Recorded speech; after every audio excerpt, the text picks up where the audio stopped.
religion in fantasy isn't messy enough. But we have holy wars, heretical cults, corrupt priests, false and evil deities. Cool, so does nearly every real-world faith. Where do you think the tropes come from? But there's one major feature of real-world religion that almost always gets missed when we see fantasy world-built faiths.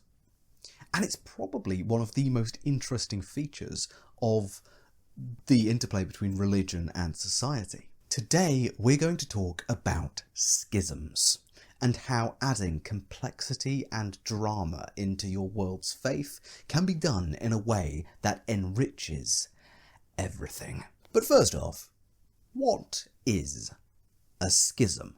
In organised religion, it's essentially a breakup of one community of worshippers over doctrinal, practical, theological, or ideological differences. A previously unified organisation, due to these disagreements, splits, and you tend to end up with two different versions or flavours of the same fundamental faith. Schisms are probably most famous in Christian history, with some pretty famous examples like the Montanian, Arian, Nestorian, and the East-West schism, kind of one of the big ones, occurring before the end of the 11th century. And that's just some of the major ones which have massive impacts on how wide groups of people either worship today, or massive impacts on the development of historical culture and Christianity across multiple nations. The Reformation is probably the most famous example, which wasn't just a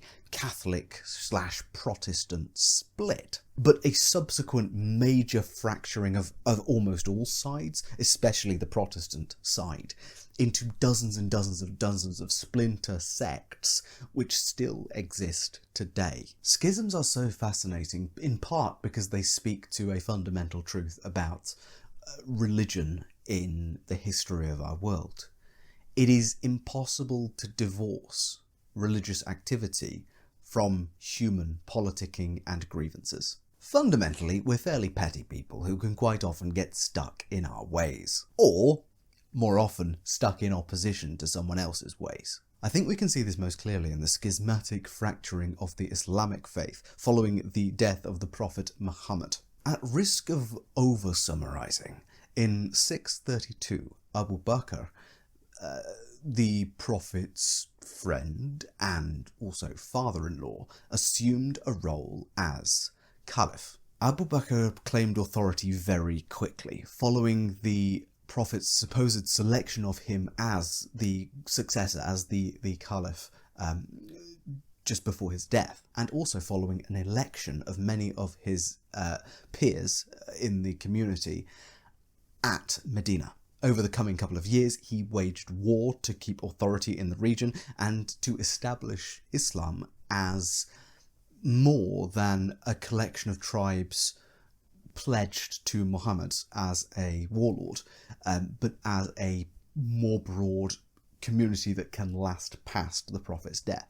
On the other hand, a significant minority of the Prophet's followers believed that this election and subsequent coming to power as Caliph was a illegitimate power grab, as Ali ibn Ali Talib was not present at this election. The argument at the time, and continuing onwards, was that succession in the Islamic world should go by a traditional line of descent from the Prophet himself, rather than a selection and election of someone who was close but is not the direct descendant. Family lineage over selection or election. Even though Ali eventually actually did become the fourth Caliph, this doesn't stop the eventual full breakaway of the Shia community, who refused to accept the authority of the first three caliphs before Ali was installed. This early dispute over authority and the legitimate succession of authority spilled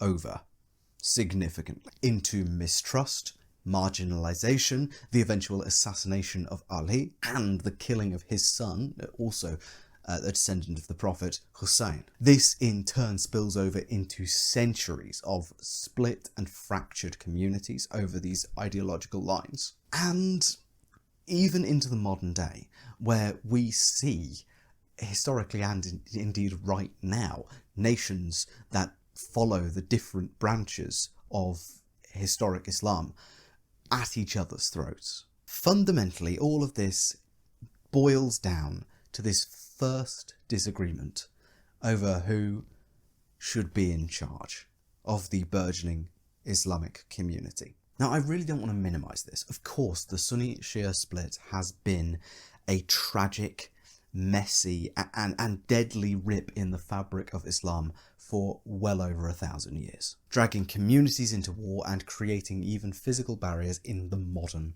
world. My larger point in telling this tale, as briefly as I have, is to demonstrate the fully world-shaping power of a schism, and just how human their causes can be as well.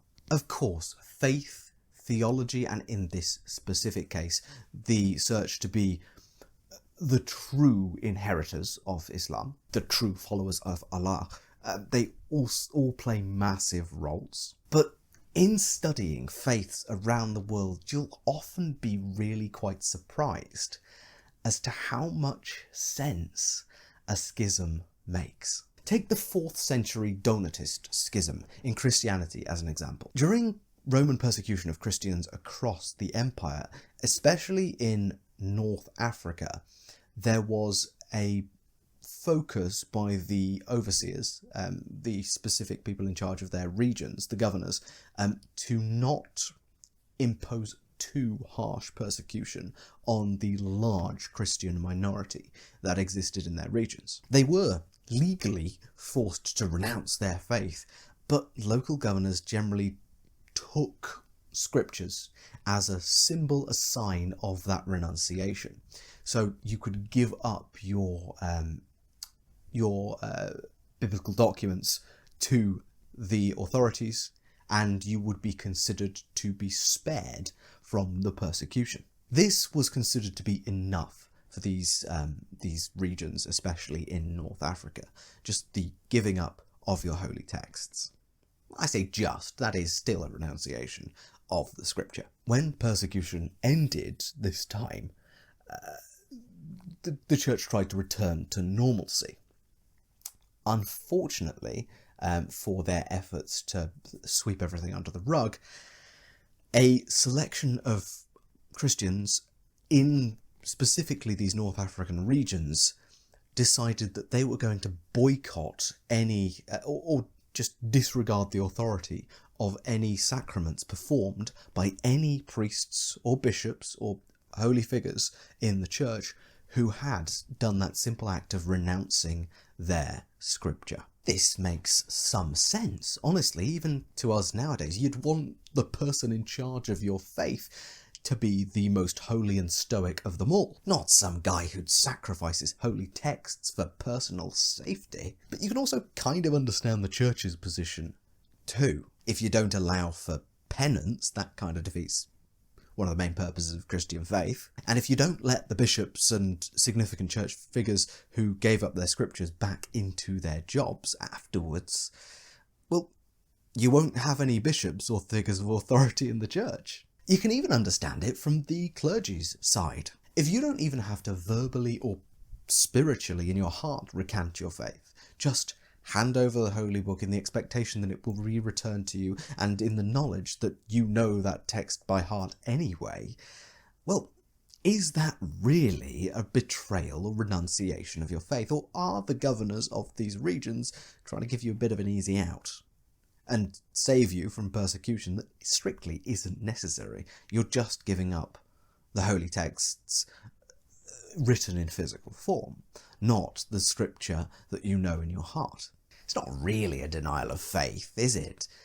And even so, the alternative is just to die a death and have no one to lead the flock. Eventually, the Donatists, those who refuse the sacraments of these bishops who are trying to come back into the fold, they are condemned by the mainstream church. and eventually, after a few hundred years, fade out of existence as a movement. But I think the fact that, at least for me, it's fairly easy to humanize and understand every side of this schismatic episode, it, I think, hammers home quite how human the consequences, reasonings, motivations, and facts of schismatic thinking can be, and how easy it is for these things to spring up across any world, not just our world's history. And yet, fantasy writers and creators just tend not to include these fascinating little glimpses into human nature and the nature of faith itself. What's going on there? Because that's, to me, it's a shame. Especially because fantasy worlds tend to have one feature or a set of features which makes schism an even more interesting topic in those worlds than it was even in ours. Fantasy worlds in general are filled with imminent, active and demonstrable deities who grant blessings and magic to their chosen people. So what happens when those chosen people disagree on how best to please their deity? Well, it depends on how active your deities are. Active and engaged gods may send prophecies, proclamations, or even agents like angels to mortal realms to settle schisms once and for all, picking a side and coming down hard on that side. Think a majority-minority persecution, or perhaps the other way round, to enforce the rule of that god's law in their faith. One side backed by angels, the other side stripped of their magic. It's going to be fairly obvious which side you're supposed to be on, even if personally you align more with the other one. This keeps your structures, your religious authority, and your faith ticking along in the way that it really should, that you'd like it to, at the cost of ostracizing those folks who got it wrong. Too much of this heavy-handed approach and theological debates will shrink and eventually vanish, because you're going to sort it out for them anyway. As the deity, we just follow the last thing they said, the last proclamation, the last time the angels descended to tell us exactly what we were doing wrong. Your active debating scholarship will shrink, and you'll tend to have more and more conservatism within the ranks of your followers. Not necessarily political conservatism, but certainly a conservation of the last proclamations, the last edicts of this deity will be hammered home into every adherent of the faith, and they will make sure not to change a thing. You stifle innovation, new thought, new processes, and new interpretations of the deity will stifle its own cult's progress, essentially, in adapting to the realities of the world, changing technologies, shifting pantheons, the changing status of people and persons as whether they're perceived as ensouled or not.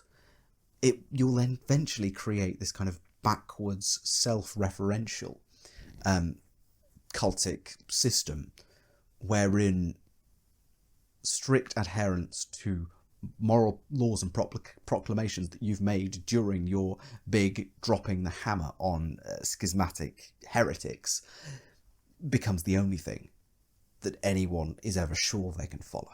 And when rival cults, rival systems of faith have active debates, have progressive social policies, have things to say about things that are happening in the world, well, you're going to hemorrhage members, you're going to hemorrhage worshippers, and eventually your cult will be a small one of people doing things exactly right, essentially like a mystery cult. Only the inner circle really knows exactly how best to please you, and everyone else sticks away. Gives you the space you need, obviously, because otherwise you'll smite them into oblivion. Think like a Freemason-esque sect, with archaic rules and strange quirky symbology from ages past that nonetheless it is important to stick to as rigidly as possible and maintain this order up into the future. There are other ways an active deity could act as well. They could notice that the dropping the hammer seems to lead to a stagnation and eventual death and withering of the theological flourishing that sustains them.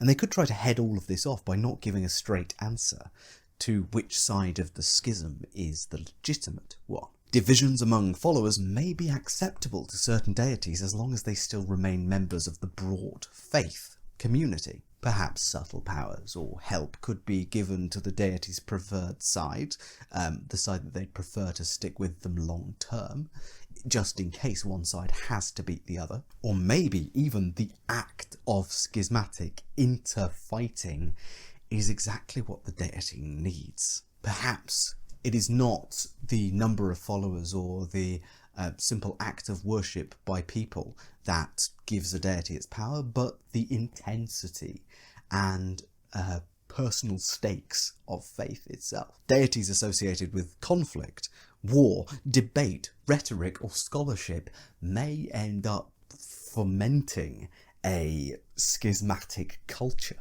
a culture of debates that are never weighed in on by the deities' agents themselves, but debates which are active and perhaps often violent and end up in clashes and the intensifying of fundamentalist groups on either side, which would be a dangerous way to do it for the people, I guess.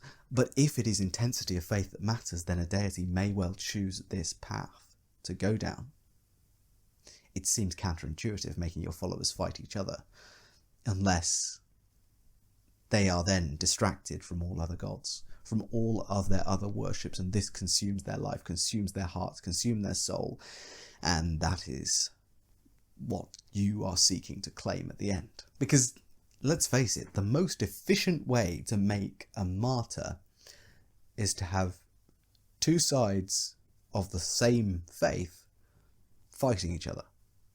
Because each kill on either side is essentially a martyred soul given to a version of that deity at least.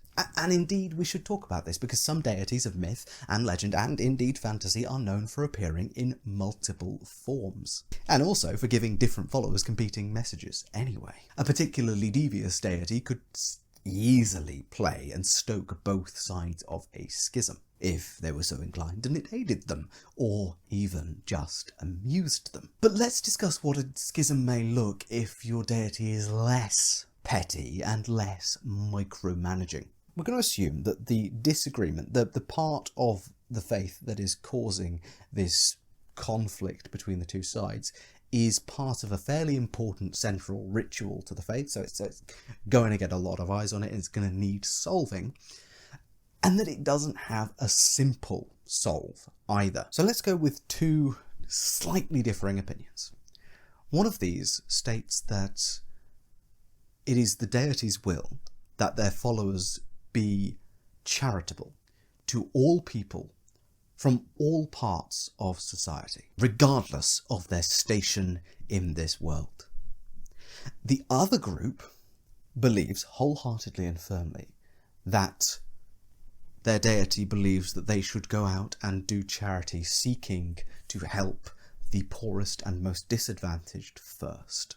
This may seem like a fairly minor distinction, but such a schism would fundamentally affect how these two groups even go about living their lives. It would likely create a fairly sedentary class who are integrated in their communities and societies and help everyone, and a more evangelical, adventuring class who go out and seek new people, new horizons, and try and find the most disadvantaged of them all, as opposed to aiding already settled communities, the communities in which they live, perhaps. Both fulfill the broad objective of charity, and both give generously to the needy and poor and disadvantaged. But each of these two philosophies would create entirely different social pressures and entirely different methods of outreach. A reasonable deity that isn't that involved could kind of quietly support both of these aspects, leave some ambiguity in the sacred texts, or however it's done, leaning into the schism a little by granting a kind of adventuring paladin-esque magic to these people seeking out the most poor and disadvantaged out there in the wilds, and perhaps granting more priestly powers of community building and community aiding in the sense in the group of people who are staying sedentary and maintaining their broad communities, helping everyone equal. Perhaps the aspect of this deity's appearance, the form with which they give proclamations and prophecies and appear in visions and dreams, shifts depending upon the specific interpretation, the specific schismatic interpretation of what charity should mean. Or they could even send a chosen prophet to try and heal this divide in the community, using them as a mouthpiece of the divine, with a message of peace and reconciliation, and try to be the middle path, perhaps create a middle order, another schismatic order of monks or holy men who help arrange resources to be moved between the far-flung adventurers helping goblin tribes suffering under giant oppression, and the people who are trying to build up solid communities of farming folk. Perhaps there's even a corridor opened up by the deity itself for the trade and passing of mutual aid. Alternatively, a deity could seek to realign their followers, not onto the right path or a right path, but perhaps instead towards a common enemy. Surely if they've got the energy to fight and bicker among themselves, they'll have the energy to stand firm against a threat to the faith as a whole. It might be time to start a feud with one of your hated rival deities. And now we get to the most interesting stuff. What if, like genuinely most fantasy worlds in literature, the gods of this particular world aren't very active, don't make appearances to their followers, they are set back, they grant powers and magic and all this good stuff, but from a distance, and not in a direct, touched by the spirit sense. They grant powers, but not clear directions and instructions. If this is the case, then genuinely I believe that Schism is one of the greatest storytelling tools available. With the amount of enemies in a normal fantasy world capable of mimicking a deity's power or favour, such as casting spells, performing impossible feats of athleticism or natural magic, or just simply breaking the laws of whatever physic your world runs on, things which are in our myths and legends so often limited to either evil monsters or heroes and demigods, for instance, chosen ones of the gods. There's a very real possibility that any spiritual leader trying to create a new dogma, a new way of looking at faith, the way of looking at the faith in a deity, is in fact some powerful evil entity in disguise. An ogre, a devil, a demon, whatever you want to call it. If they've got magical powers, it's not a guarantee that they're chosen by a god. There's also a solid chance that any established order, any organised religion, has been at some point in the past corrupted in its way, led slightly astray by one of these evil entities that has infiltrated into the deity's cult. And so everyone doing the things the way they've always been done might actually be following the wrong path and leading themselves away from the true path and towards an evil, misleading trap. Neither the established order or the new wave is 100% safe. Both could be influenced by the machinations of some evil creature intent on destroying and debasing the true followers of this deity, because the deity isn't an active force out here smiting down any threat to its authority. The only legitimate chance we have of getting any sense are by the word of these people who have these gifts. If they claim they are of the deity, well, that's great. Do we trust them? Can we trust them? This is also a thing that happens in our real world's history, by the way. People who observe a miracle sometimes refuse or believe that this is actually the work of devilry or dark magic instead. The miracle is generally perceived as one of the great proofs of faith, the great proofs of religious authority. But there's always this argument that it is instead the work of some evil entity, some evil magical entity. Except the difference in a fantasy world is that these evil magical entities tend to be more active, more imminent, and more likely to show up in any given town on a Friday night. The appearance of the avatar of a deity is far, far less common than the incursion of a witch. And so on balance of probability, if we're going down purely Pascal's wager, it's better to disbelieve any entity that you see doing these great feats of magic and miracle. With this being the case, it is entirely possible that fantasy faiths are even more mistrustful, even more schism prone than ones in our real world's history. Auspicious signs, clear, undeniable acts of magic, prophecies which prove true, they're not demonstrable necessarily of the power of the god which you claim is giving you that power. And even if a deity were to strike down, to smite a false prophet, smite a witch, claiming in fact to be a prophet of this deity, using prophetic magic and spirit channeling to convince a local population that they're actually a true agent, a true prophet of this deity, even if they are smited down with a thunderbolt, that's not necessarily proof of a false prophet. It could be proof instead that they were a true prophet and they were smited by some other deity, some other entity, or indeed murdered by the evil that lurks behind. There's genuinely no proof. There's very little way to get proof if the deity is so distant and the forces are evil, are so imminent, so present, and so relatively common in their appearance. Anything can be chalked up to evil spirits in a world where evil spirits are legitimately the next town over. And the gods are nowhere to be seen.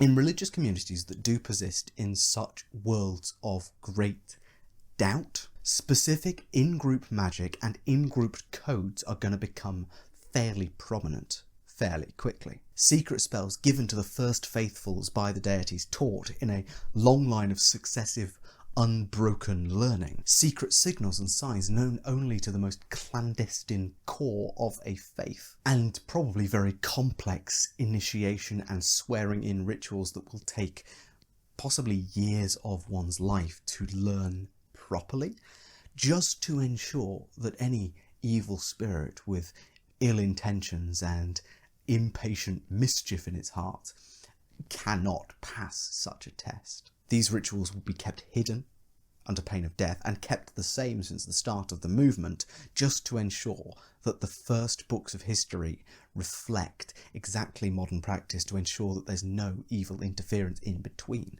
that would lead you away from the deity, lead you to heresy instead of faith. Just like with real world schisms, especially those schisms in early Christian churches, we'd see a dedicated, small, provably committed group responsible for adjudicating and observing the specific ingrained practices of history, of making sure that everything is the same as it should be.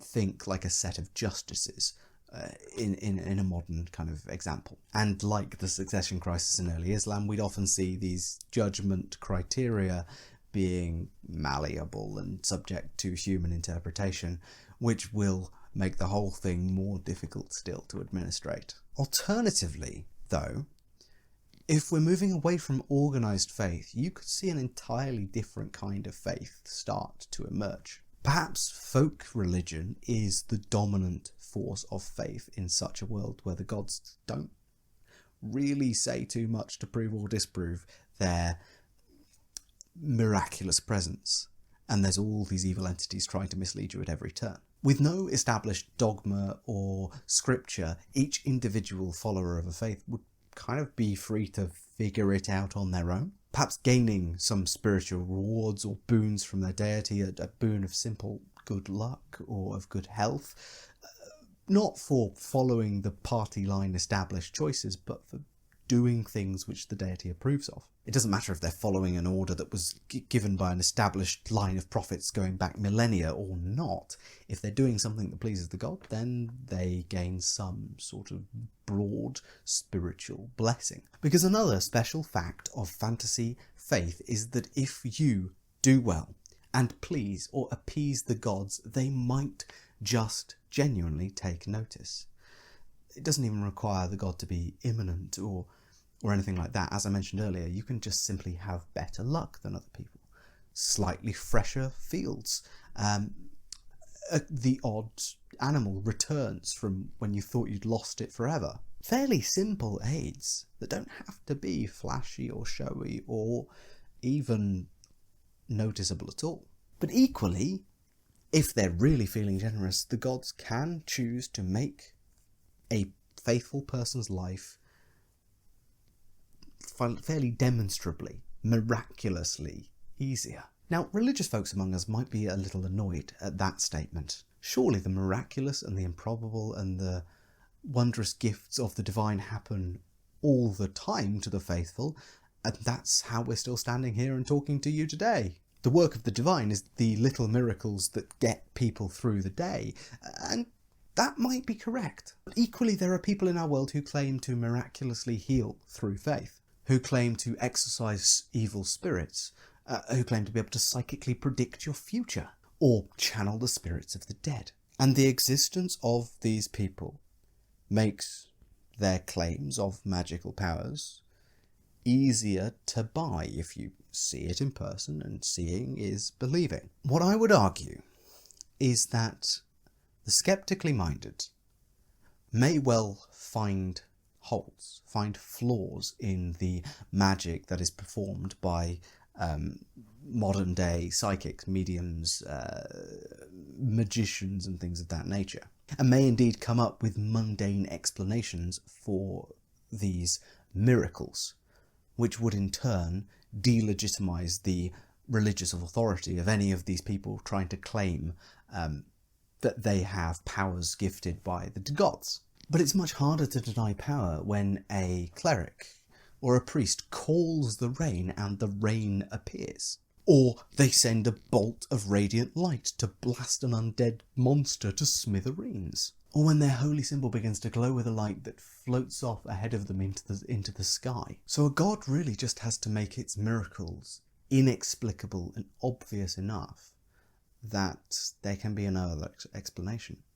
Especially if the person knows in their heart of hearts that they are indeed following something good. Yes, common folk may get tricked by charlatans or sorcerers every so often. But the thing about magic, the thing about fantasy, the thing about a fantasy world is that we can have these ultimately fantastical, impossible experiences received and given to people who know that their faith is true. And as such, they become perhaps a shining beacon of non-disprovable, of true, pure, magical talent.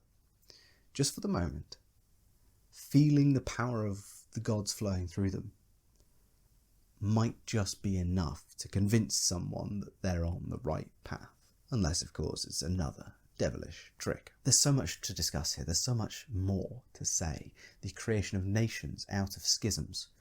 The development of this lay, free-floating folk faith that gives subtle and perhaps less subtle rewards to those who kind of vibe it out and manage to coincide with and resonate with their deities, or with some of the deities they worship. But I think the image I want to leave you on is someone who's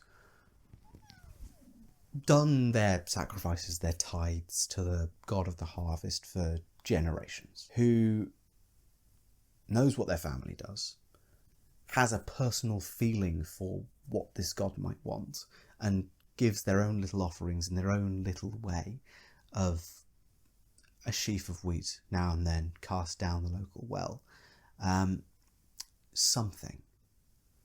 And eventually, after 50 years, their field is spared from the swarm of locusts which springs across the entire continent one horrific summer. At that moment, with that sheer coincidence, so unreliable, so unlikely that it is nigh impossible, in the moment of feeling that miracle, a gift of luck or sparing by one of the deities that they have given some time, energy and effort to, I think that is the moment where fantasy and faith and the miraculous and the mundane all intersect and become really, really interesting. And that's the moment that our farmer would be confident that they'd pleased a deity upstairs. And if they really wanted to share that with the rest of their community, they could indeed become a prophet of this deity, teaching their ways, which may well be completely at odds with the normal standard methods of the church as a whole, if it is a churched religion at all. It's at these moments where the seams of schism become their most interesting. And these moments happen thicker and faster in fantasy worlds than even in our own. And it's really worth exploring that. But I've kept you too long. I've devolved into rambling about religion, which is, one of my favourite things to do. But I shall let you go with that thought hopefully ringing in your mind. Make schisms. Make conflicts. Make different versions of deities, different versions of histories, different timelines, different everything. Especially in worlds where confirmations are few and far between. Especially in worlds where confirmation may just be the trick of the next evil entity coming to take over your soul. Especially in such worlds of mistrust and difficulty, where danger lurks around every corner. Schism is one of the most significant tools any world builder has to make their world exponentially more interesting. The faith? The church? Nah. The worship of a single god can happen in thousands of ways across your world for thousands of different reasons, splitting off for various different profits, different events, different sacred chosen people who've been protected for generations. All of this is indicative of how little we often think about fantasy faith, because saying that, oh no, the church of this deity says this, this and this, and everyone who believes it, even those peasants out in the far-flung regions, they follow this specific image of that god. No, we can do better. But with all that said, I've been Tom, otherwise known as the Grungeonmaster.